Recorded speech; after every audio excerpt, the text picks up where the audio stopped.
everybody, and welcome back to the Discussions, where we talk movies, music, and everything in between.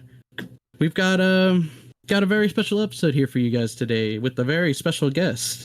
But first, as always, I'm your host, Adrian, aka Moopantis, here with my amazing co-host. Hey, I'm Daniel, aka Rated DG13, and I fucked up the segue. Say something, Bacho. I am Bacho. I am a guest today. I specialize in kind of right-wing adjacent film criticism, kind of like the Critical Drinker and whatnot, Matt Walsh, and basically here to spread some misinformation about Thunderbolts. But no, just a guy makes film reviews, and me and Daniel, I think it must be like a year ago, or maybe even we collabed on a David Lynch tier list. Yeah, we collabed on a David Lynch tier list, and a few weeks ago or months ago now, you called me up and said, "Can you be on the podcast?" And I said, "No problemo." And here we are. That's the origin story. So we're going to talk about Sinners. Yeah, and I really wanted to talk about it, just because I've heard just so many people, not only friends, but people I follow, critics I follow, just highly praising this movie. Like, it's like the new vampire, like, Godfather movie, like so much high praise. Like, it's got like a 9 or something on IMDb. It's got like an 80% on like Metacritic, and like it's almost 100% on Rotten Tomatoes. So I went to go see it, and I honestly cannot see what all the hype is about, really. I don't know, maybe if the hype ruined it a little for me, but I don't know. Just to me, it really just feels like a kind of basic, straightforward, average horror-ish kind of movie. Like, I didn't really see all that much special with it, honestly. I can see why the people who seem to be glazing it like it. There's a lot of interesting things, and there's of course the subtext about, well, mainly kind of black people's relationship with music, and also kind of different. It's mainly Irish and black people. They're kind of different races that have been kind of oppressed, it's kind of in similar ways, and it's got those. I guess I wouldn't say undertones, but they're very kind of, it's quite upfront with how it with its kind of sub themes, or it's like themes that maybe, I don't know, another director might kind of keep in the background, like a Jordan Peele might kind of like hint at them for you to decipher or something. But I do get why people like it. I did kind of want to love it as much. Well, you know, I don't know. I was just kind of, because the praise it was getting, again, like you said, it was like, bloody hell, what is this? People saying like, well, Coogler's the next Scorsese. I was like, okay, fair enough. And I don't know. I think I'm on the same page as you. I think the music was like incredible. I think the music's really good, and it is worth seeing. It's but I'm getting kind of sick of this sort of circle jerk where people latch onto, I don't know, just kind of an obvious a film where it has obvious social commentary. Yeah, everyone kind of, you know what I mean? It's like everyone, it's like and it's like, okay, I get it, but what else? Or it just feels like, yeah, it has things going for it, but it's not like, I don't know. I sound really cynical, because overall it's like, mainly wrote positive experience overall, but I do get kind of why I have the same kind of reservations, or I'm just becoming a miserable bastard where people are like, yeah, this film's great. I'm like, it's okay, it's got good elements, but I think we're so starved of good stuff these days that we kind of a film has like some flair in it, and then it gets put, all of the cool shots and cool editing choices get put all over Twitter, and people are like, oh, did you see this? And it's like, it's the Wojak meme of them like looking in the field or whatever, those two people looking down. I mean, yeah, you're right. I mean, yeah, it definitely wears that stuff. It is not subtle about any of its like racial themes at all. I mean, he literally like epically kills the racists like at the end. Yeah. Like and to me that's just kind of the whole movie. Everything's very worn on its sleeve. Nothing really is all that thought provoking. I like you said, I did enjoy the music, and I actually did really like Michael B. Jordan as playing the twins, playing kind of two similar characters, but they're also like different, like because they're twins, that they're very similar in like how they act, but like in attitudes and the way they deal with certain things, they're like very different. And I think that he did that very well. But that's kind of the only two things to me that I really saw was like, wow, I like noticed that. Like, wow, that was good. Everything else was very like basic. They're all just like very like generic evil vampires, and there's a lot of like stupid horror movie thinking in there. Like, oh, like there's that one part where they have like the big fat guy, like he's trying to get in. They're like, oh, we don't know if you're a vampire or not, and like it's trying to build this tension that's not there, because earlier in the movie you literally saw him go out, take a piss, and like, okay, this guy's like dead, right? And then he's like coming in, you're supposed to be like, oh, is he a vampire or not? Oh, was he good? Are they gonna let him in? But there's like no tension, because you know what's gonna happen, because he's obviously a vampire. And then like, yeah, the second he like sticks out his arm, he like tries to bite him, like that's not a surprise. Yeah. And I didn't mind how it focused very heavily on that piece of lore about the inviting a vampire in. Like, it really did try and utilize that to like full effect, and that kind of tension. I appreciated it going for that, but it did still have a lot of like, when it did go into this horror vibe, it did have a lot of stupid like horror tropes, especially at the end. I know we're kind of dotting all over the place, but yeah, just. Yeah. What do you think about the start though? Because like the first hour where it's kind of a drama. Yeah. Yeah, I actually was kind of getting into that part. It's funny. That's my biggest problem with it. It's like, oh wow, I'm like really interested in where this is going and how they're kind of building up this like community, and then the vampires show up. But like then they show up like halfway through the movie. Like the movie's halfway over, or like almost halfway over by the time they even like show like a vampire. And but I did enjoy like them building out the twins, and then like the main character kid and kind of his life, and just like kind of building up to like them all coming to the club. That was decently done. It's just the actual main kind of crux of the movie that I really think wasn't done all that very well. Like with all the vampires and them like kind of being trapped inside the barn. I just didn't. I don't know. It wasn't anything special or great or interesting. It was just okay. I guess the vampire showed up, and then they also try to do this angle where like the kid is like some kind of like singing communicator to like ghosts, I think. It's like, because they say, oh well, we heard you singing and we got attracted to but like they don't really explain it very well. And they have that whole intro with them like, oh, the Native Americans called them shaman, and then like the Africans called them blah blah blah, and they contact ghosts, and I just struggled to see kind of what that really had to do with anything. I get what you mean. I think I didn't mind that. It was quite vague, but I didn't think it like needed to elaborate because it was such a kind of strange concept. But I don't think it was being too literal until okay. So it's like, I don't think the kid in particular had the power. I just think he was like a conduit for it because the music has that power. He was trying to say something about music, I guess, and art or something. And I did like, that was like one of the scenes in the film that I actually thought, oh, this is really unique, when it has like a kind of guitarist from the 70s show up and people from the past show up. I thought this is something from like a director's eye. It felt like this is like, I've never experienced Coogler. I've only watched Black Panther, but Coogler to me isn't one of these guys. And until like I thought he was like kind of a director for hire, which I imagine is pretty harsh. I haven't seen Fruitvale Station and I haven't seen Creed.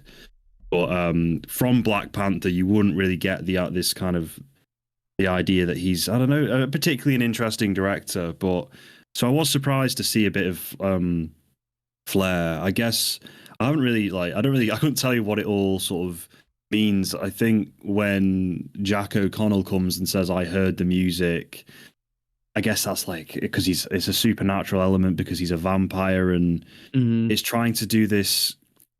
I think people, I don't know. I've seen like brief like analysis of just how I don't think it's about like the importance of culture and how I don't know, they're empowered through their culture and they're empowered through their independence because they all like they shack up together because they're kind of rejected by society. So they make the Duke House, I think it's called. Yeah, like that was, but I get it. It is kind of quite vague.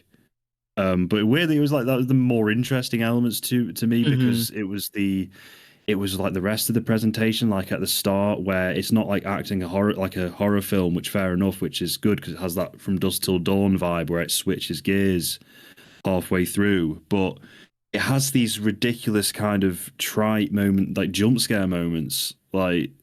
I just don't Yeah, understand yeah. why they're there. Like you don't have to put it in there just because. Oh well, it's not a horror film yet. We promise you a horror film, so we're going to put in these out of place, shitty things to like whet your appetite. Like Yeah. And funny enough, I think the movie would have benefited from that scene not being at the beginning and them just kind of starting out, building up, trying to get this club going. Because I thought I guess opening slash kind of ending, because they redo the scene like at the end, would have been better if it was just at the end opposed to also at the beginning. But I did like the fact that he's coming back and he just looks like crazy. He looks like beaten up and like, oh, some shit went down. Yeah, yeah, I like mean, the jump cuts with the it's like, oh, okay, whoa. And I get what you're saying. Like they probably did that so people know, oh, this is there's a horror movie, or there's things going on in this movie. You just gotta wait for it. Like, and I can definitely tell that's kind of what they were going for. nah, yeah. I appreciated how much time it devoted to setting up the characters and how it's like an hour Yeah. and 20 minutes of no. Well, I mean, I just they did try and interject some horror elements, but they overall it was trying to go for something kind of different. It was slow. I didn't really find the characters that compelling, I have to say. I don't know. I never really. I know you said you liked Michael B. Jordan, but honestly, I just didn't think that other than like their hats and the fact that they had two different girlfriends, I didn't like. There's no way of distinguishing them. I thought they were like completely like identical, not just on a visual level. I don't know. Hmm. I got nothing out of them, and I think the kid is the most rootable. And I think like part of the film is they're all supposed to be ideas, kind of archetypes of black culture, but just I don't know. I just thought it felt a bit the like hollow archetypes or the way they were done. Like even what's his name, Jack O'Connell, thought great performance, but and he's there. It's like it's if someone's gonna like will counter what I would say by saying, oh well, it's about what he represents about his culture, and like fair enough, I get that, but as a character in the context of this being also being a drama that I'm supposed to be invested in, I wasn't asked Hmm. by anyone. Yeah. Yeah, and it introduces a lot of themes. Kind of like what he says when he turns like most of them into vampires. Like oh, you should like trying to convince them to like just come outside. Like oh yeah, all these people hate you. Like these guys sold you this barn and they didn't even like they're like racist and they're gonna kill you anyways. So like just like let us kill you and then you can be a part of our family and part. And I wish they did something more with that. I Yeah. feel like there was more of an emphasis on like joining a collective after like kind of what you said of these people of like that are being kind of cast out of society and like but if you join us like crazy vampire people we're all brothers and sisters, we're all cool and like none of us are racist. I guess you can't be racist and a vampire. It's either or, I guess. I suppose I don't know. It's you have this link, I suppose, when you become a vampire. But I agree. I think it would have been like a different ending where they did actually end up accepting the offer, and it wouldn't have descended into like kind of a contrived ending where okay, so they'll be safe if as long as they don't invite them in, but then the woman invites them in out of Yeah. rage, which is so dumb. Yeah, because it's just like, oh yeah, that's a good way to protect our daughter. Like, let's invite these 50 fucking vampires into this barn with us, like 7 people. And that was the other thing. They go in, and then it's like, okay, these guys should just be dead, right? Yeah. There's like 50 of these super powered, like fast vampires, and there's like 6 of you guys, but like they all like struggle somehow, and they get they get away, but. Yeah, you're right. There's like a lot of that just dumb, what I say, just horror movie crap. Because like, oh, we need a climax, so she's just gotta like say that for some reason. Because like she gets egged on by like the husband, and it's like you just, I don't know. It just seems so dumb. It's like if you think about it for like 2 seconds, like this is a really bad idea. When like obviously there's a sophistication to the themes it's going for, but when like when the plotting and the characters, when it does do stuff like that, it's such a, it really takes you out. It should like maintain the same level of like intelligence. It shouldn't like just become dumb like that. It shouldn't. Yeah. Like, again, I completely agree with you. Like fucking 50 vampires come in, and like some of them survive. It's just like. I mean, I don't hate, plot armor. I know it's a very common word, but it's sort of true. I do want to say, like, watching it in the cinema, it was kind of, because the music was so like striking. It was. Yeah. It's I don't know. Have you ever seen like a film that's a complete piece of shit? Well, I'm not saying it's a piece of shit, but have you ever seen a bad film that's got like a Hans Zimmer score, and you're almost lulled into thinking like the scenes are great, or like the film overall is great just because the score's so good. There was kind of parts that had that effect. I was like, bloody hell, that score, that really it pops. Would you say this is like a Tron Legacy like level movie? Yeah, that's like that's like a perfect example. Yeah. Minor aside, but like I love how the new Tron trailer, it was just like, all right, Jared Leto bullshits, and then like in gigantic letters, 9-inch nails. Like you got to see, at least get the streams on Spotify. Yeah. I will.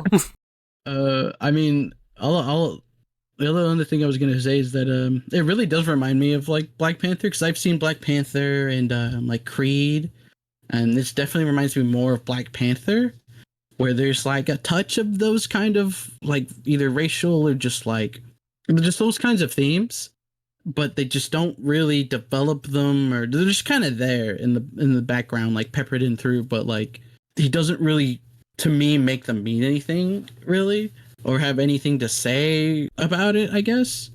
And those 2 movies definitely feel similar in that way. And also in Black Panther, like halfway through the movies, like when the actual like plot starts, like because they like, I wouldn't say dick around, but they like build up a bunch.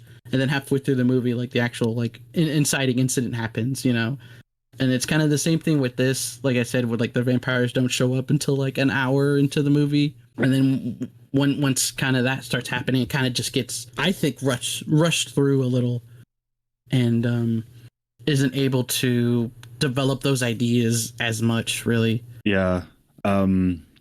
Very definitely overrated. People need to calm down.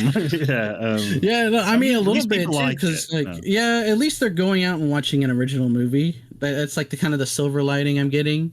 And I like Creed. And I haven't really seen any of those other movies besides like the Creed ones. But at least they're supporting like a. Is what? Sorry, does Creed have any of the commentary, or is it like a little bit, but it's definitely more character focused. I haven't seen the other 2 Creed movies, which I want to. I'm just a big like Rocky franchise like fan. But like yeah, Creed is a lot more like character focused, I think. There's like a little bit of it in there, but it's definitely more like about the characters and about like the main like character. Yeah. Yeah. 6 out of 10, I guess. I'm not. Yeah, I'm glad. Yeah. I think I'd give it a 5 out of 10. Okay. Yeah. No, it's not. It's not an Abraham Lincoln Vampire Hunter. Oh, damn it. Yeah, definitely not as good. I'm happy the children, the media illiterate children love it, but to us cinephiles, no. Our opinion is the only one that matters, really. Absolutely. Yeah. Yeah, I mean, I'm always down for like a horror movie with a good soundtrack. I'm at least curious about it, and it'll probably just maybe sit better by the time I watch it, just because it'll be after like all the hype has died down a bit. But I certainly I got that feeling like as soon as like I saw all the praise for it, whereas like Ryan Coogler hasn't really been like a director who like stuck out to me as like, oh yeah, this feels like a Ryan Coogler movie, you know? Like it always just like looked like a neat thing, and I was glad for him to be doing something that wasn't another Creed or another Black Panther. So yeah. Anything else that we wanted to touch upon before the recommendation? Because I'm still open to it. We've seen Daredevil, but I've seen like half of the show, so I don't. At this point, I feel like I'm just not going to get anything out of it. If you guys want to talk about that, I mean, yeah, I could definitely talk about that. I think I'm the only one who's seen all of it, and I was watching like week by week, like catching every new episode, kind of as they came out, and it's not garbage, but it's not very good either. Kind of like what you were saying. You could definitely feel like, especially because I watched the show again recently, the Netflix one, in preparation to watch the new Daredevil show, and you could just tell that it this is just like a Disney show with like the Daredevil makeup on it. You know, it's trying kind of to be the previous show, but it very much feels like another Disney Plus Marvel show. The way it's filmed, the way it's written, the way it looks. That's like a major thing, definitely for me. It's just the way it looks. It looks so just bland, and especially after watching that original Netflix show and how much personality the look had, just like on visuals alone. And then watching this, it just feels too clean and too definitely. like Disney-fied, I guess. It was one of the biggest turnoffs for me because it was it was weird going back to it because it was like I wasn't exactly like prepping for the show. I just like felt like watching it again after I got Disney Plus again, and I was just like I could still notice like, man, like they were able to get away with all this stuff because like they kind of had that like Disney, like how they had like Touchstone Studios where it's like, oh, it's on Netflix, so it's like we own this, but we're not really going to be worried about being associated with you, so you guys can just kind of do whatever you want. And it's just striking the way it looks. It's like the I love the setting, especially of his apartment, where it's like you get that beautiful like fill light, giant like LED billboard across from him, and they accentuate the emotions so well. It looks like a fully inked like comic book panel that's just like either fully red or white or blue, and it's just like constantly shifting, and it's informing the scene so much, and like just like outside of the writing and like the characters, like that alone was like just it was such like so disappointing in that first episode to see like it was just there was just no regard for any of the visual aesthetic that they consistent even through the rough patches, like in the entire like Netflix era of the I wasn't a fan of the Defenders, but like that had a identifiable like look to it too. You got like a good distinction between like Luke Cage's world and world, part of town basically. You can tell when it's like it's all come together. It looks like pretty nice, and yeah, it was and oh my god, like the action scenes. It sucks too, because to me, like I can see that they were trying with this. They were like there's an idea like, okay, this is good. What you're trying to do is good. Just how you're doing it doesn't look very good at all. It's kind of crazy. Like they were doing kind of, at least to me, better action freaking 10 years ago, like a whole decade ago, than they are in this like 2025 show, because they're just so heavily reliant on CGI. And they don't want to spend money to make it good CGI, so they just pack it with being dark or smoky, or you can barely see the characters during the action scenes. And there's like a couple, I think, shining spots in there, but overall, like I think the action is just kind of a mess. And again, I like more what they were trying to go for than what they actually, are doing on screen. Apparently, Matt Murdock's a complete dumbass now or something. I've heard the word like character assassination been used. Uh, I wouldn't say it was like a complete betrayal. They kind of rehash stuff that he's gone through before, and I'm not really sure why. It feels like it takes longer to get to the Daredevil stuff, which I usually don't mind. With the original show, I just remember like watching it as a teenager initially, and like for the first time noticing that I didn't mind that he wasn't in his Daredevil costume for most of it.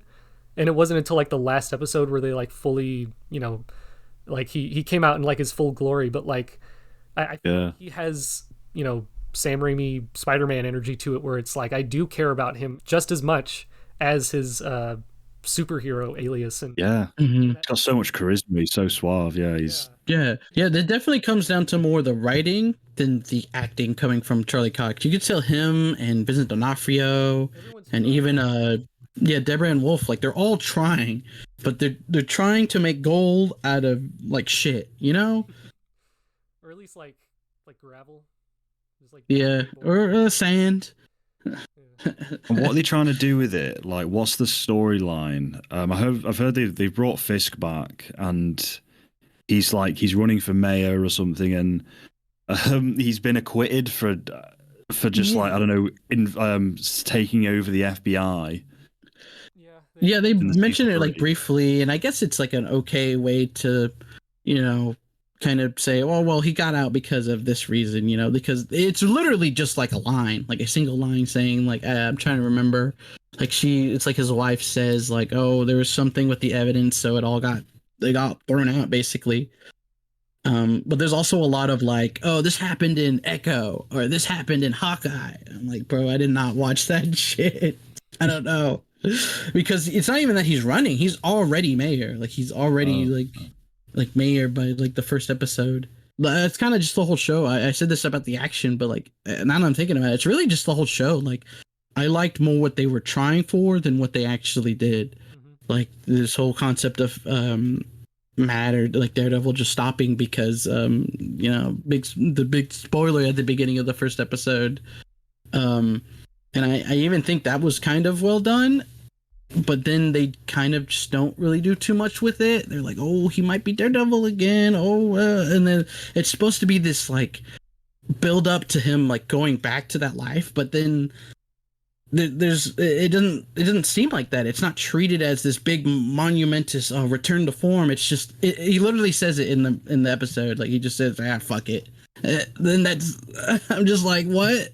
Like there's no like crescendo. It's just kind of like, oh, I'm Daredevil again now, just because I needed to be.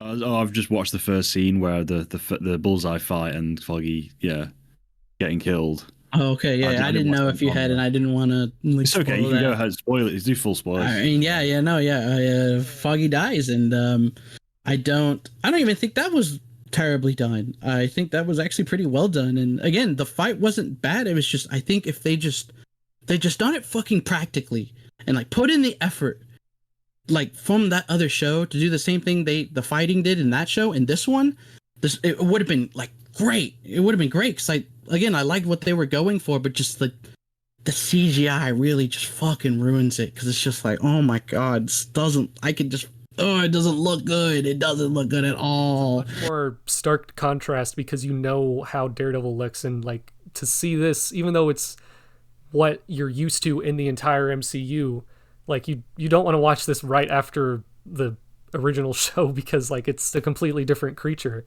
And I have to say, like, I kind of disagree with like the whole like I know you say he just kind of like decides to be Daredevil again, but like the music is so insistent about like how you should feel. It never shuts up, and it's really grating. And like that's not like a huge part of the original show's identity. It was like used appropriately as like background, but it was so much more subtle and less intrusive, and it feels like every Kingpin scene is just like They reiterate that main theme a lot. Yeah, like, oh man, you know how scary he is, right? And it's just like it doesn't trust you that you're gonna like take this seriously enough if it's not like injecting you with all this like fake orchestral like significance. It matches like most other like scenes that they're in, that it doesn't feel like that big of an impact. Mhm.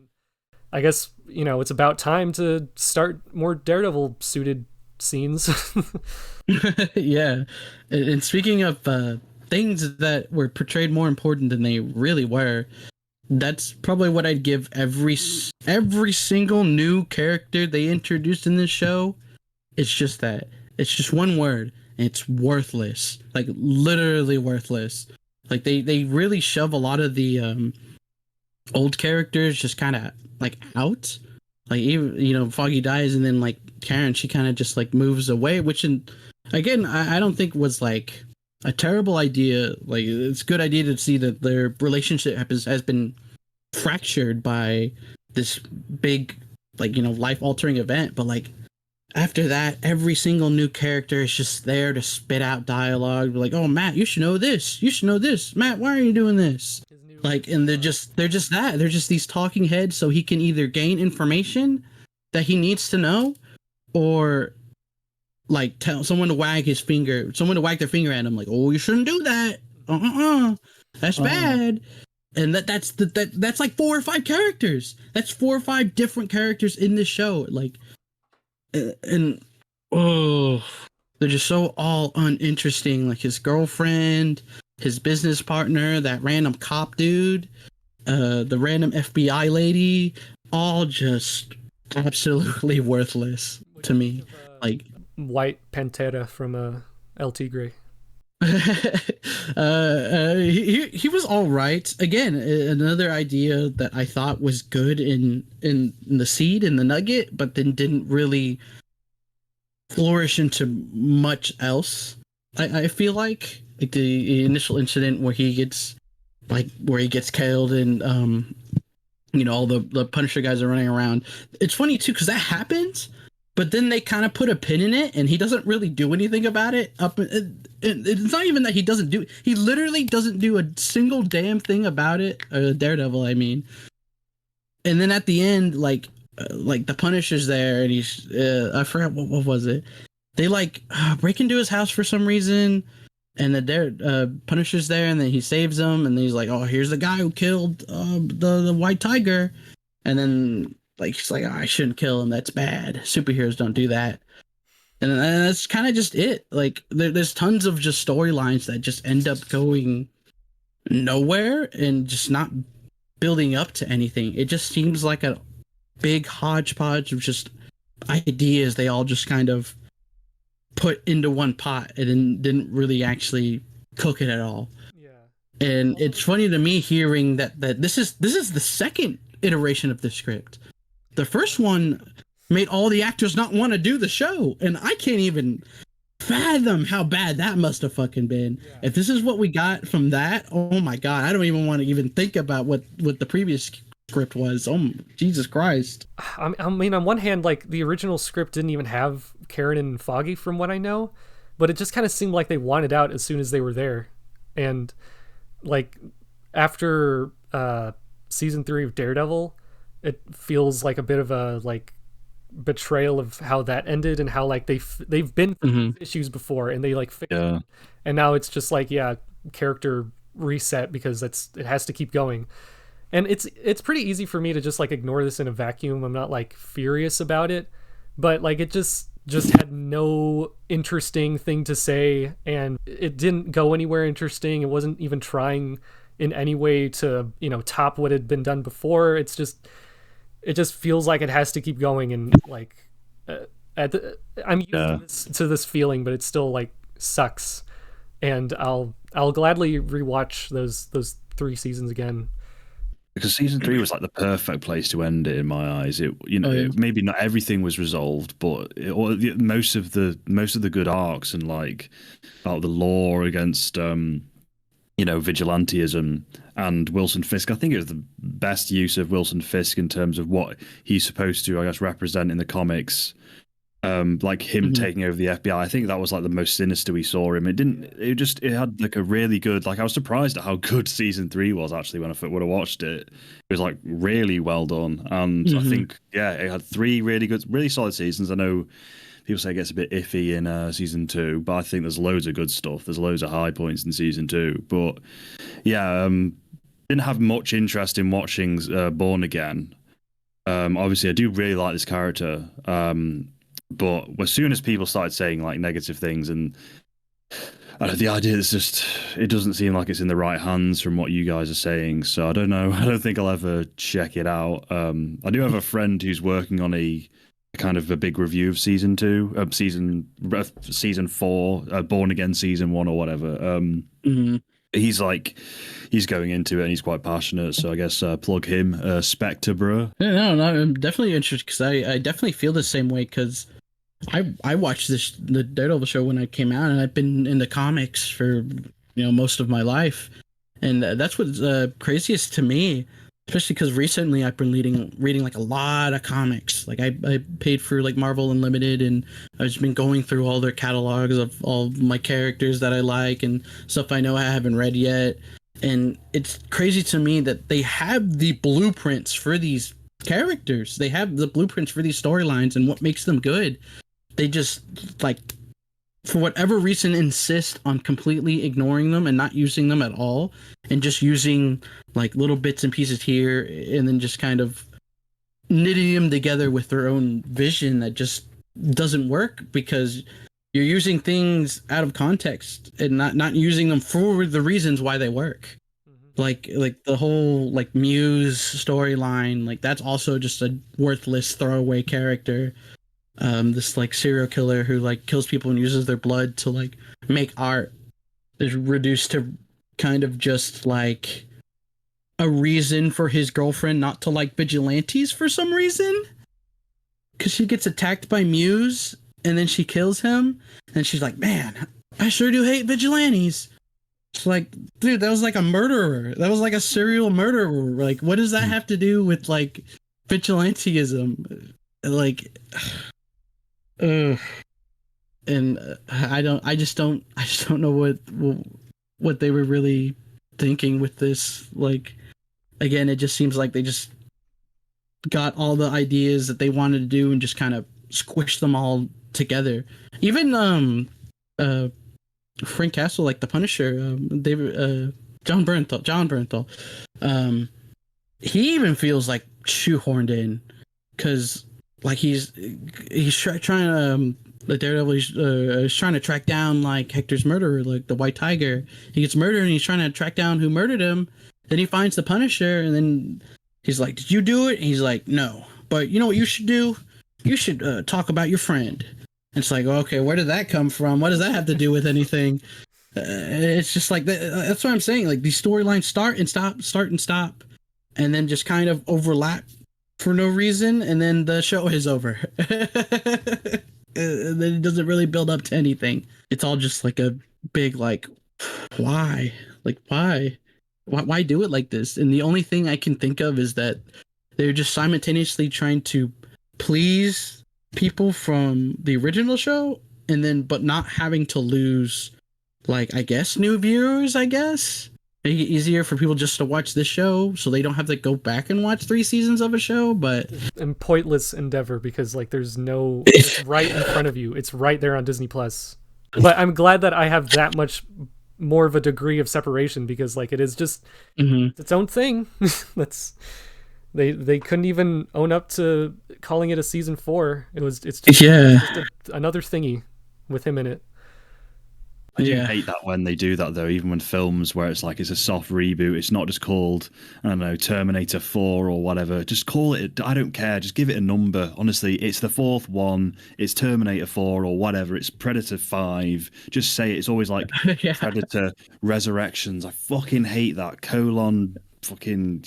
Just Born Again, just Daredevil 4 or whatever.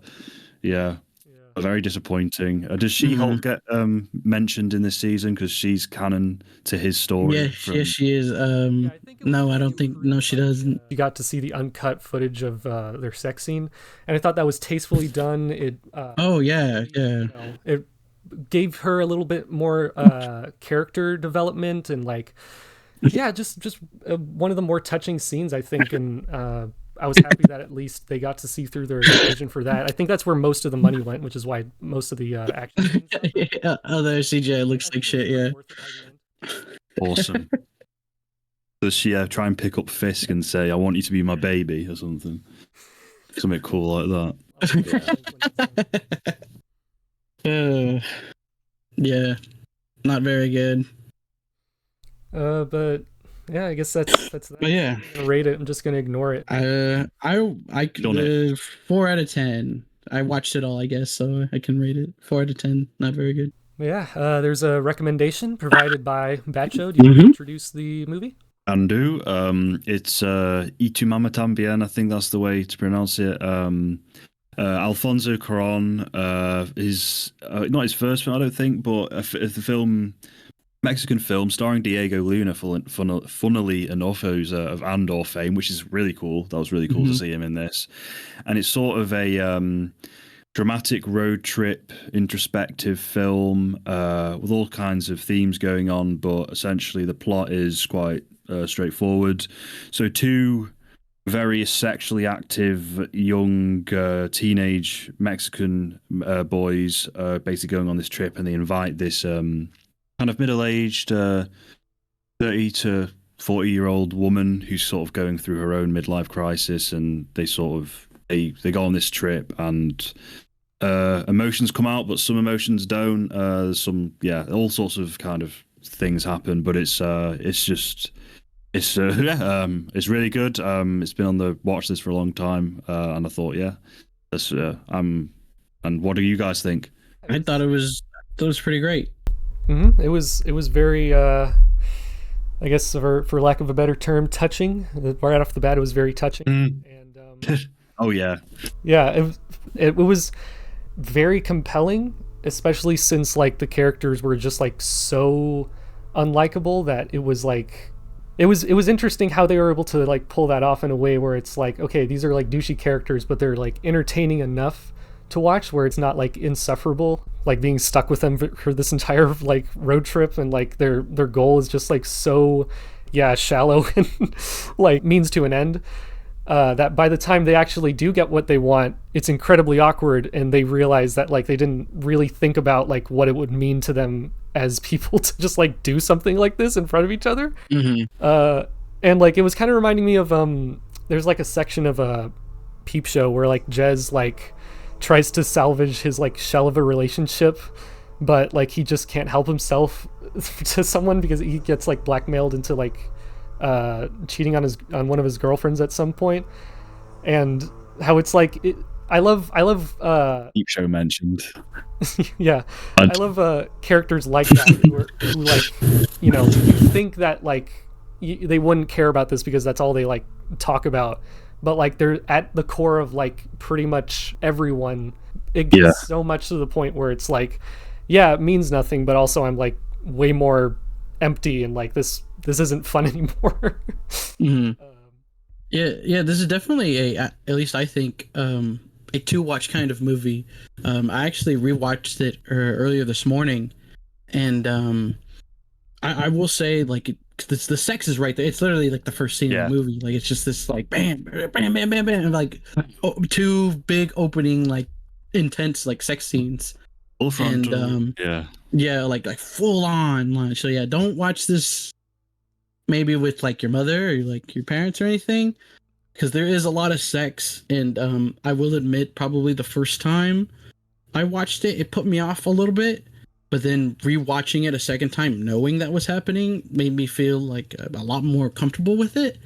And you're right, they kind of do start off as these kind of just teenagery guys, like it's stupid, but like just kind of like Beavis and Butthead, like all they want to do is like score and like smoke weed and like be cool.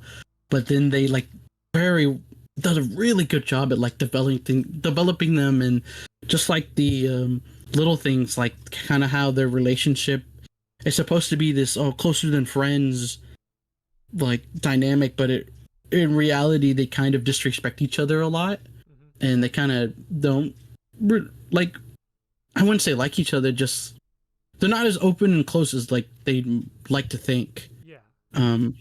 There's those little bits of narration where it says, and the one that sticks out in my mind is that it says that Tenoch, when he goes over to Julio's house, he doesn't even touch the toilet rim with his like hands. He like puts it up with his foot, and because he's just so, I guess, disgusted by like not really how he lives, just kind of because he's just such like a pampered like rich person.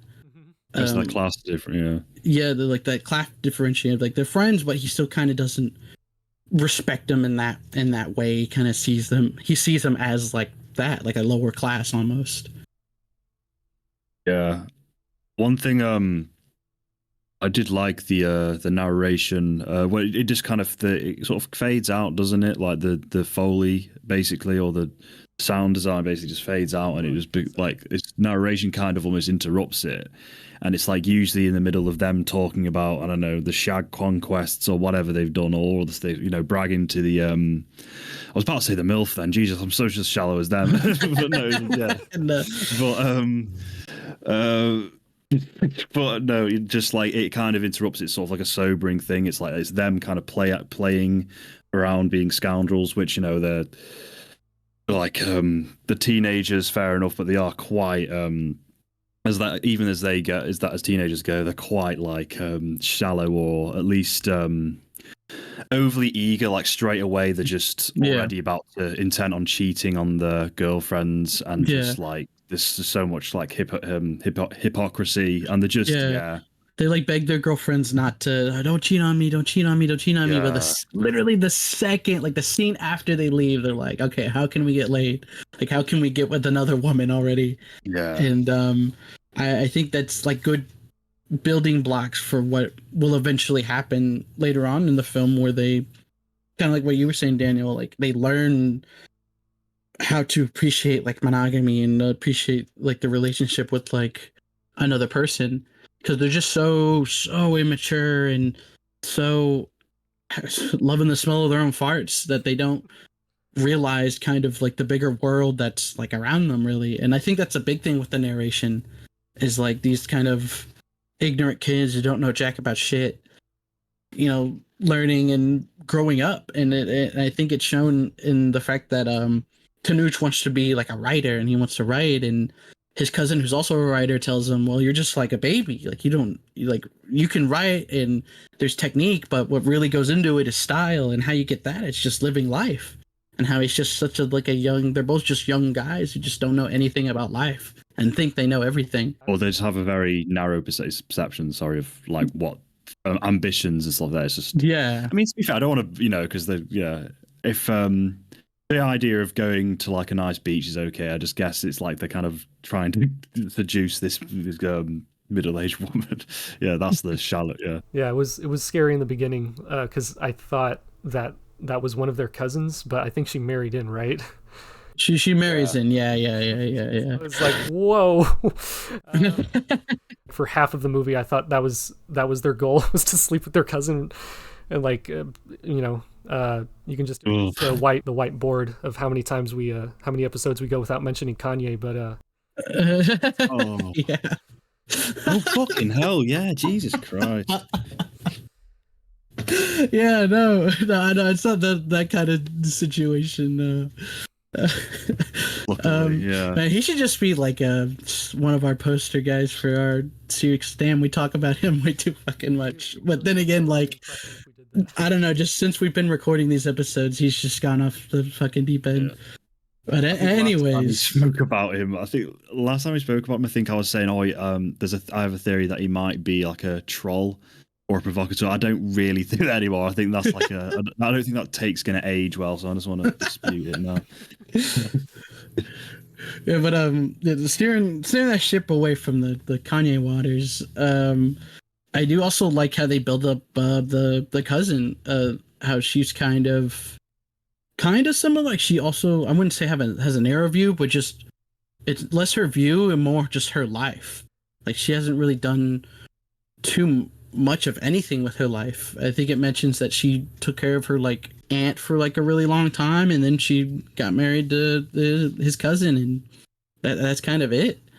And she's like in her mid or late 20s, or I think you said like her 30s, and having built up to that point and not really done anything, she's kind of in the same position as them, but they're just have the benefit of being younger. Yeah, and it's like kind of the same goals of like, okay, it's time to start living, because like but it's from different sides of the coin basically, where it's like they're trying to start their lives into adulthood, and she's trying to make the most of her life, because towards the end you learn that she is actually dying, and it recontextualizes everything to the point where it's like even stuff that I was like going along with for the sake of the movie, I was also just like quietly like I really don't know what she was expecting from this trip, but it makes so much more sense when you realize, okay, if I was dying, I would definitely spend my last couple of months trying to sleep with Gael Garcia Bernal and Diego Luna. Challenges, yeah. I do kind of get. I do like films where there's a character who we don't know at the beginning that she's dying, but like a character who feels like they've just sort of lost it all and life's over, or that just something's happened where they kind of do this. They go on an adventure, or they go on this kind of journey that they're not even thinking about. They've done it impulsively. I do relate to that because I have had like been in that mindset where you're just like, well, I'm not like really doing anything drastic, but you know, when you just like kind of head out aimlessly because you just need to just fucking do something. You need to get away, or you need to just escape something, and you don't even know what you're fucking doing. And sometimes it's like it doesn't really, nothing happens, but sometimes you actually have a cool time. But yeah, I do like, I don't know, it's a nice sort of, a lot of films do that, I think. But yeah, it's they have like different they're both the I mean like the teenagers, it's like the trip represents something different to them as it does for the woman. And yeah, you were right, she's kind of, it's the same trip, but she's like, they're both looking for something, I guess, kind of immature, but she's more so trying to escape or something, or she's like, yeah, making the most out of the time she has left, as you said. Yeah, just trying to do something more, because she even mentions that she's like a dentist, and I think the narration goes out of its way to also mention that when she talks to her friends or they bring up something political or challenging, she's just like very meek and doesn't really say much, or says like, oh, I don't know about that, or I don't know about that stuff. And then it also says that she thinks about challenging them. She thinks about like saying something that like she might only know, or like talk about things that she knows, but she kind of just keeps that to herself and doesn't really like express herself like that too much. And especially at this point, that's like 30 years of just being just kind of like nothing, just living, you know, or like being alive but not living. In the middle of a divorce as well, which you think that's the driving force for what's going on, or like a separation. Yeah, I love how you talk about like how Netflix has that like long shot, like it just kind of means nothing at this point, where it's like, yeah, we can tell the camera's, you know, moving through this room, and obviously it inherently takes coordination, but it feels like that's the part that you're supposed to notice, and not like the scene, like what's happening within the scene. Oh yeah, like, yeah. Even going back to like Daredevil, like the way the aspect ratio changes, it's like, ugh, you're gonna do that once and then like never again, because like that's just you heard from like film critics that they like, but you're not really gonna have intent behind it. But yeah, this movie, I've seen one other thing from Alfonso Cuarón from Peri Je t'aimais. He has like a segment in that movie where it's entirely one shot, and it's like way off in the distance, and then like as it's going, it slowly pushes into where you finally like get up and personal with the characters that have been like talking through this entire time. And he really has a knack for just these incredibly natural, like you're just peering into these other people's lives. He knows like exactly how to utilize it in a way that's impressive without like begging for your attention. And I just love how most of this movie is unbroken between characters, and the only like jarring thing is the proper context you would need from the narrator, where I feel like that might have been better approached a different way. Like the fact that it like cuts out for like 2 entire seconds before he actually starts talking. I eventually got used to it, but that was like the one thing that was like a bit, wasn't my favorite. Yeah, there's a lot Yeah. and lot of narration, lots of narration, but I think it's mostly to serve to give us information on the characters and kind of what they might do. A lot of it's like what they do behind closed doors almost, or what kind of they're thinking, something they're thinking that they don't share. But I do understand, like, yeah, there's a lot of it, a lot. And my only thinking is, or excuse I guess, is like, I mean, seems like a pretty low budget film, so maybe they couldn't film as many scenes as they would like to portray these things, so they just have a narrator say it to save on some money. But you're right, like I feel the same way. Like it was kind of jarring at first, but then I definitely got used to it as the film went on. And again, watching it a second time, I definitely appreciated a little more, because it gives greater context to the characters and then lets them kind of interact with each other. So you're like, information that, let's say, like trying to think, there's like a point where they go and they pass this town, and I think it was Tanucci had like a maid who was from that town and realized that he was in there, and then the narrator gives like a little spiel like, oh, he basically grew up without parents too. They were there, but they didn't really take care of him, and it was just kind of the maid, and he like called his maid mom for like 4 or 5 years, and he like never told anybody that, because that's sort of embarrassing to them, because they're a higher society kind of family, and something like that wouldn't really sound too great to like the greater public, I guess. Opposed to Julio, who grew up with like just his mother, and who was like very hardworking, and again, it's that class kind of divide for them. But that's just something they don't really share with each other. But they're supposed to be these good, tight, friends who have all these rules for each other, and they're closer than brothers or whatever. And you realize that it's really not. They don't really know all this stuff about each other. Really, they just kind of like smoke weed and get laid together, and jerk off with each other. Yeah, I do think you said it. I think just the things they don't share with each other. I think this film is essentially it's about secrets and repression. And the reason I like the narration, I think I like the way, I wouldn't really change the execution there. I guess I know it is a bit like student film. It was like the camera drifts off, and it's like then the narration kicks in. Probably, yeah. I don't know. I don't know. I don't mind it, but I do get you.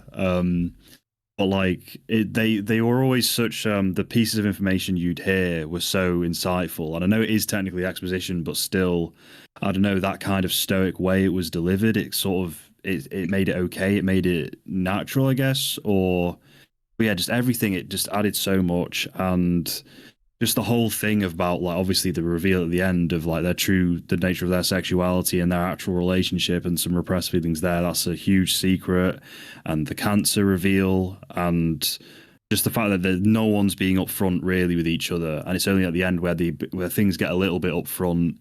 But then unfortunately, like there's a time jump, and you see that they haven't gone down the more honest route, I suppose. They've started kind of continued on their like lives, their lies, and yeah, and it was quite bittersweet. And it's like, what is it? I think they say like we never spoke again, or we never met again, or we never talked about.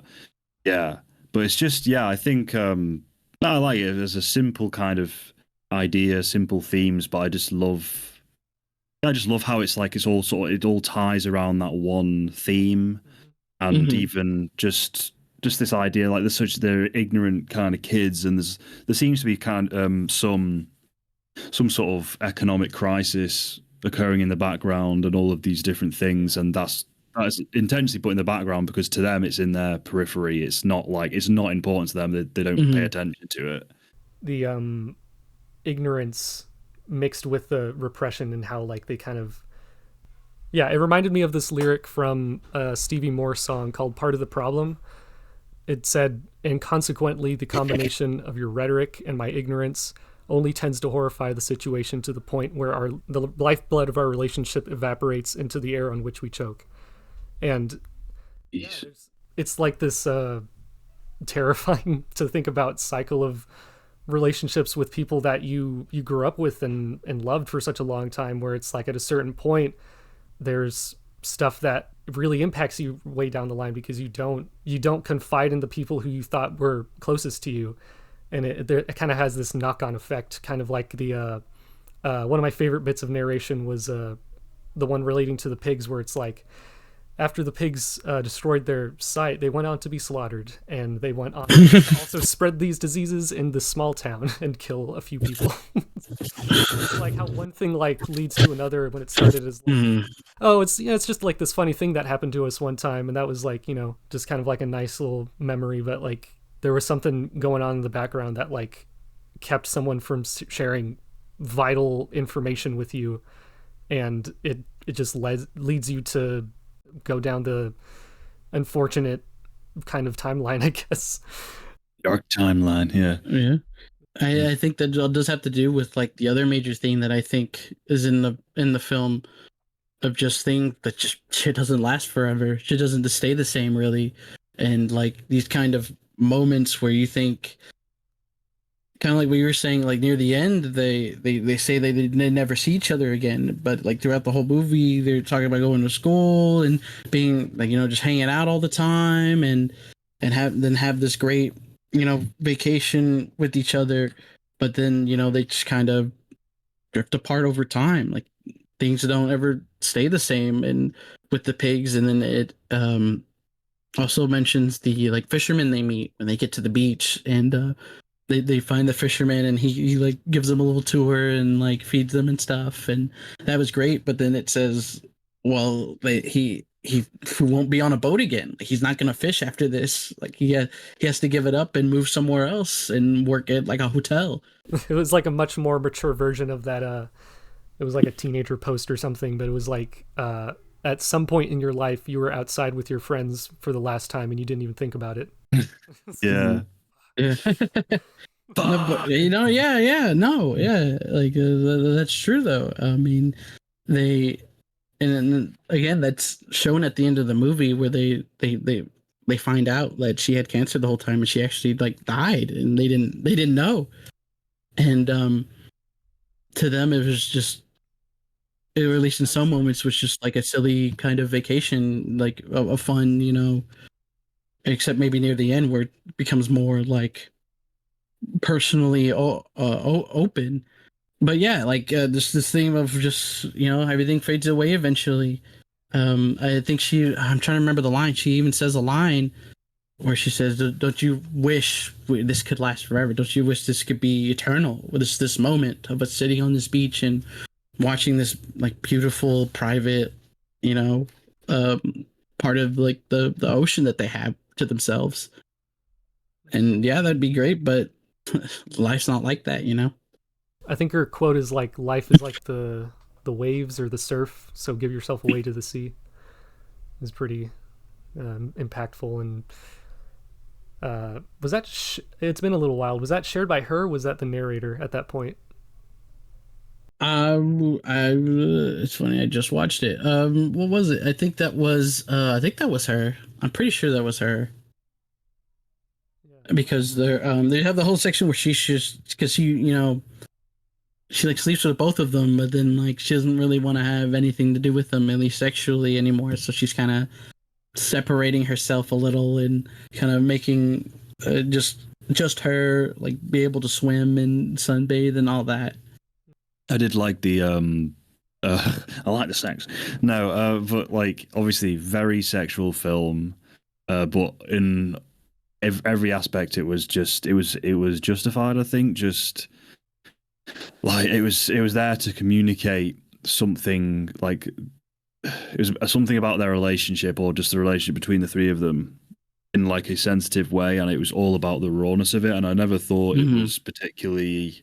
I didn't even think. I know it was a lot. It was frequent, but I don't think it was indulgent, and I don't think it was gratuitous. I don't even know fucking gratuitous. Gratuitous. I don't know. Gratuitous. Gratuitous. Yeah. I just think the themes and it's all justified, and it adds to the character, the character development of them, and showing them in these very vulnerable states. And like you said, it's always they're the expectation of what it's going to be like because they're trying to get laid essentially. And then when it actually happens, it's kind of this weird dressing down. It's a lot more humbling to them, I guess, when she does. And yeah, everything. Yeah, it's like the human side of sex and all that, and yeah, there's no complaints there, and I do think it's funny that like it's been so long since I've been on a podcast. It pretty much feels like the first podcast I've gone on, and it's like the first thing I recommend is like this ridiculously sexually just sex fueled thing. Yeah. I hope that's like a recurrent theme if I go on more podcasts. It'd be funny if like I go on a podcast which just it's people who do Marvel stuff, like the most normal middle of the road kind of they don't even want to swear on it, and it's just like let's watch fucking I recommended Nymphomaniac or something, but no, I'm really glad everyone. Yeah, I definitely understand that, and especially growing up, non-denominational Christian for like 18 years. That's why I said in the beginning, like the first time I watched it, I was kind of put off by the sex because that, even though I haven't really practiced the religion in like 5-6 years, like that, it's still in me. I can still feel it. There's just that apropos, that hesitance to be involved in anything super sexual, but like you said, it doesn't really savor in it at all. There's a purpose to it, like how they throughout the whole movie the sex is just like that. It's just instant, it's passion, it's just like raw, like non-emotional sex, just like even when I think it's Tanuchu has sex with her for the first time, it's just kind of like happenstance. I think even she even says that, like, oh well, if it was Julio and not Tanuch, the same thing would have happened. I just wanted to fuck, And then she kind of just haphazardly fucks the other guy too, because she thinks that's what's gonna fix it, and it's not really how it works.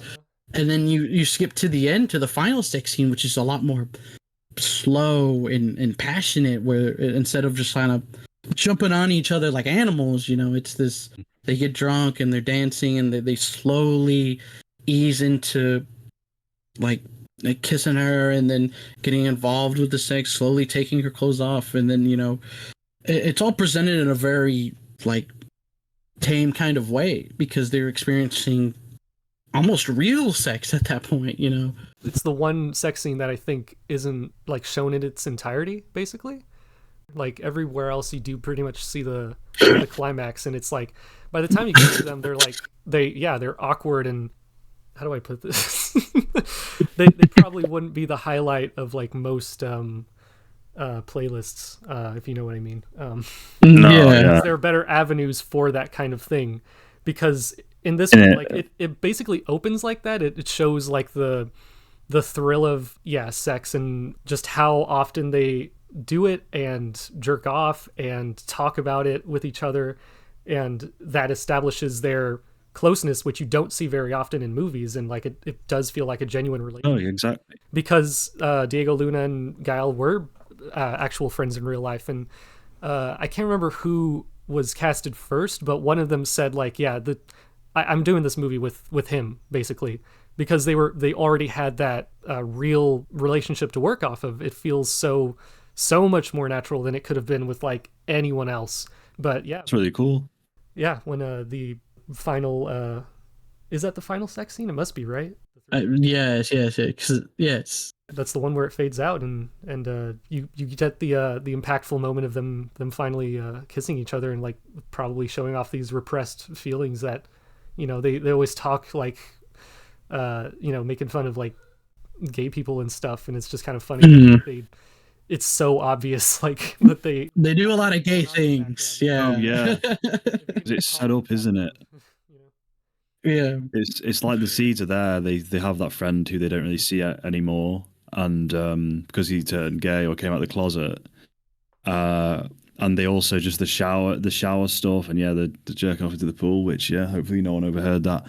But just extremely homoerotic, and it's like, but in a way that's not like Just But all we're of straight though. We're straight. No, yeah, Yeah. all of the sexuality is so earned, and yeah, there's nothing like it's not like.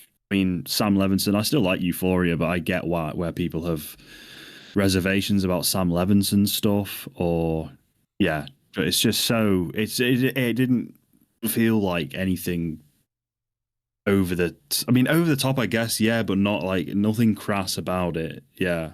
Yeah, they weren't around longer than they needed to, and that's also part of their characters is how short they go for. You know, they were like talking about it like afterwards. They were like, both of you should probably just like stop jerking off because like you guys came at the exact same time. Like, Stop gooning. that was one of the Yeah. funnier moments. We must stop goon together and everything. But I think it's all feeds into just that ending and how they do this like kind of explosively emotional thing with each other. Then it's just dead. It's just dead in the water because like they can't really handle, I guess, that sort of thing with each other. The narrator mentions they go back and it because they leave her there 'cause she says she wants to stay there, and then they leave and the narrator just says that they didn't really talk to each other and they didn't really say anything all the way back home, and then after that they just kind of split. And I don't remember how long the time jump was. I think it was like a year or two, and then they're in just like completely different places, almost like kind of what they did, at least the way I see it, showed a side of themselves they did or they can't fully accept. So like instead of kind of doing all the rebellious things they were kind of doing, they kind of just snap kind of back into place into what they know, which is like their own kind of little society that they have. Like Tenoch says he wants to be a writer and that's all he wants, and his dad's mad at him and he doesn't want him to be a writer, and that's all he wants to be. But then after that he kind of just gives that up and goes back to his place of doing whatever like his parents want him to do, being a politician, even though he hates doing that. He doesn't want to do that. You know, it kind of kills all their passions in a way, just being passionate for that one night. Mm-hmm.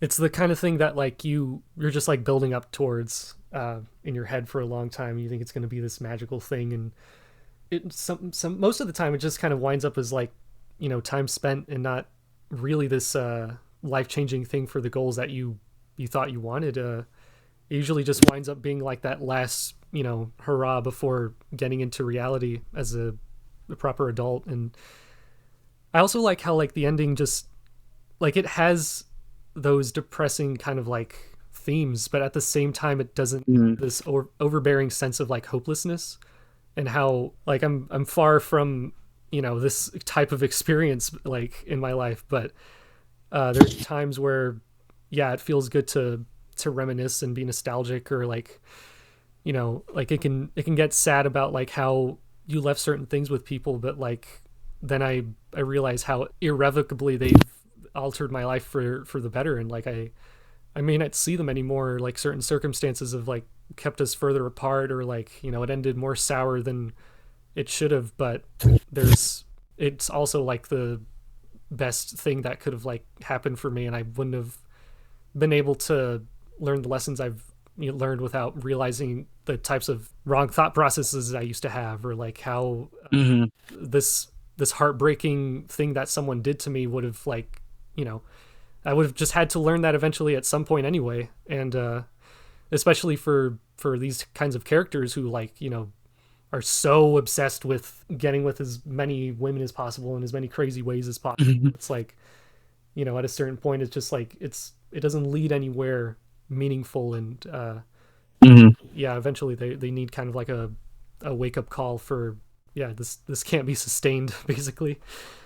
But yeah, it doesn't have to be like this. It doesn't mean like the worst things for these characters to like not see each other anymore, because like there's still value in some kind of like relationship that delves that deep into each other.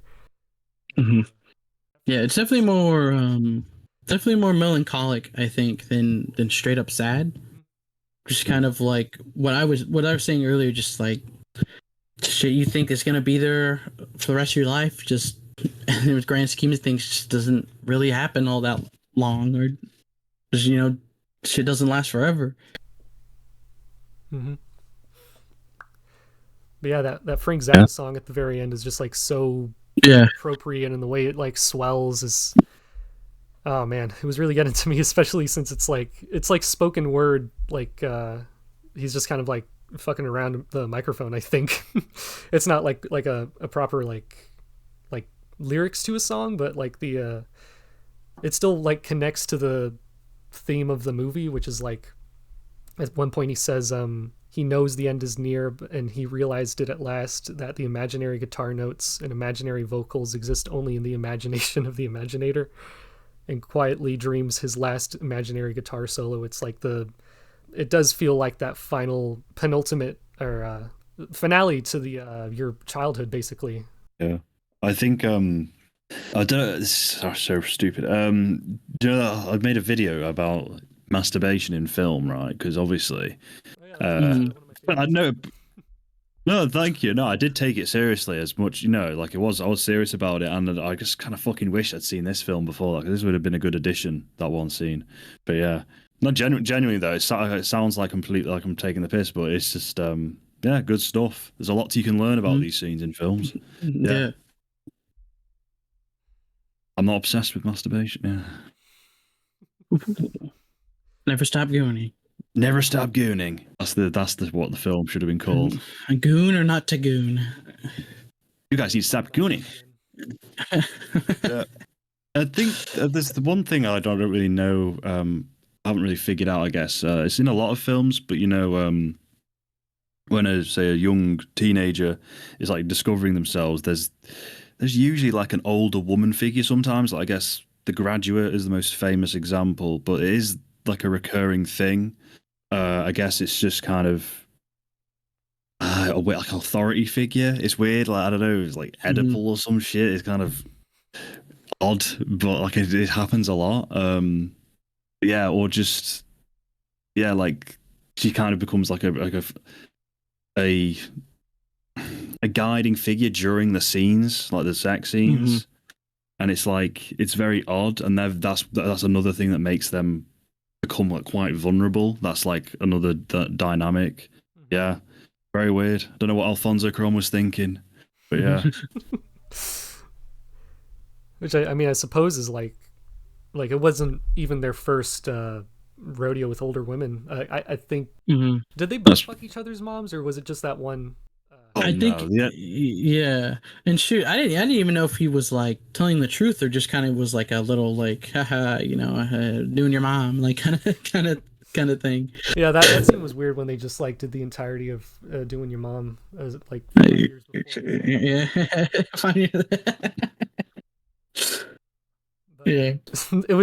It was also just like pretty interesting how the main woman like kind of brought it out of them, even though they thought that they were used to just like having that power over everyone that they had sex with, basically. And oh yeah, she's also looking for something that she thinks that she wants, and everyone's just losing because like of course it's going to come out as awkward as it does. Yeah. I think I've said all I've want to say, just obviously on a technical level, the naturalistic lighting and the great cinematography, again, not show off yeah. I'm glad everyone liked it as well. Oh yeah. Most definitely, because this has been on my radar for like a little bit, and I've heard a lot about it, and I only know Diego Luna for Rogue One, so it was kind of funny watching him in this. Like, oh, that's the guy from Rogue One, and I'm like, damn, he's fucking young. He's like young as hell in this movie, and he's an asshole. Yeah, yeah. He's pretty quietly like amazing in like most things that he's in. Like Mr. Lonely, where he like plays a Michael Jackson impersonator, and he's so bizarre in there, and like he looks like completely different. But he's like the best part of that movie. And then he can turn around and be like in a Super Pets, just cause. Yeah.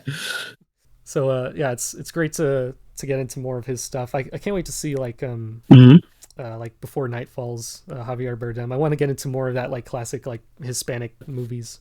And even the director, like I watched this and didn't even really know the director's name like off the top of my head, but like looking in his filmography, I'm like, oh, like I've heard a lot of good things about Roma. I've seen Gravity and like Harry Potter. Oh yeah, Roma's really good. Roma's really good. Yeah, really I like good. that. Yeah, it's pretty amazing just like how versatile he is, like going from Gravity to Harry Potter to Roma to Children of Men. It's like a Little Princess, like which is a movie I saw in the third grade. Like it's how, like, how much of a presence he's had in like in my life, like growing up, and just he just seems to like adapt well to like whatever he finds really interesting, because like it's just like seemingly dissimilar to each other, but also just like once he's like passionate about it, he has like a very noticeable kind of voice to communicate all these, even when it's not as great as in like Gravity. It's like that's still an impressive movie, just like filmmaking wise, and you know, still pretty far from a dud. Yeah, at least visually, yeah. The script though, script. There's a lot to be desired. But top tier director, yeah. You want to get into ratings? So do we want to give into ratings? Yes. 10 out of 10, a perfect score. 5 out of 5 on Letterboxd, I guess. I really like it. I guess just perfect film. Maybe it's not like all encompassing enough to be like a masterpiece, but really just as a little indie film, it kind of nails what it wanted to do. Mm-hmm. Yeah, no. Like I said, there's definitely, I feel like a to watch kind of movie. At first I gave it an 8, but after my second watch, I'm gonna give it a 9 out of 10. Really great in all aspects. Doesn't waste any time, and like you said, says what it really wants to say and says it well. Nice. Yeah. As of now, I've still only seen it once, but yeah, when it comes to movies like this that like they set out to do something really ambitious and unlike anything you would commonly see, in a way that's just so understated and not trying to show off, but just like the most like unique kind of dynamic between characters in like the most uncomfortable way. But like just the kind of relationship that you just do not see very often in movies, I massively respect. And it's also like the kind of, as far as like my metric for like giving like 10 out of 10s go, it does also kind of come down to like rewatchability, as far as like, is this something that I would like, how often would I return to this, or how deeply does it like resonate with me personally? And I think because it's a movie about like living, it's kind of like it does kind of get to the point where it's like I'm not sure if like I would rewatch it soon, and I would just like kind of like take what it has to say and then like move on. I can imagine myself like rewatching it eventually, but just like as far as like now goes, I don't think it hit me like quite as deeply as it did with you guys, but I'm still impressed by it, and I definitely need to like finish my Alfonso Cuarón filmography, because like he knocks that out of the park like pretty much every single time I see something from him. So for now, I'm giving it a 8 out of 10. All right, cool. Epic. Thank you for listening. Thank you, Batcho, for joining us a second time.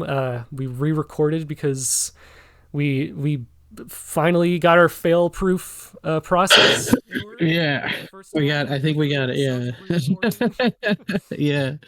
Thank you. Yeah. Thank you for your patience. And yeah, I guess right before we actually leave proper, do you have a recommendation, Adrian? Yes, I do. This will give me an opportunity to nerd out on one of my hobbies that I like, and also see more from a director I've only seen like one movie from. I'm going to recommend The Wrestler from 2008 by Darren Aronofsky, starring Mickey Rourke. Heard a lot of good things about it, and like I said, give me a good chance to talk about wrestling. Nice. I'm looking forward to it. Yeah, I guess that's it from us. Yeah. So, see ya. See ya. Yeah, thanks for having me on. See ya.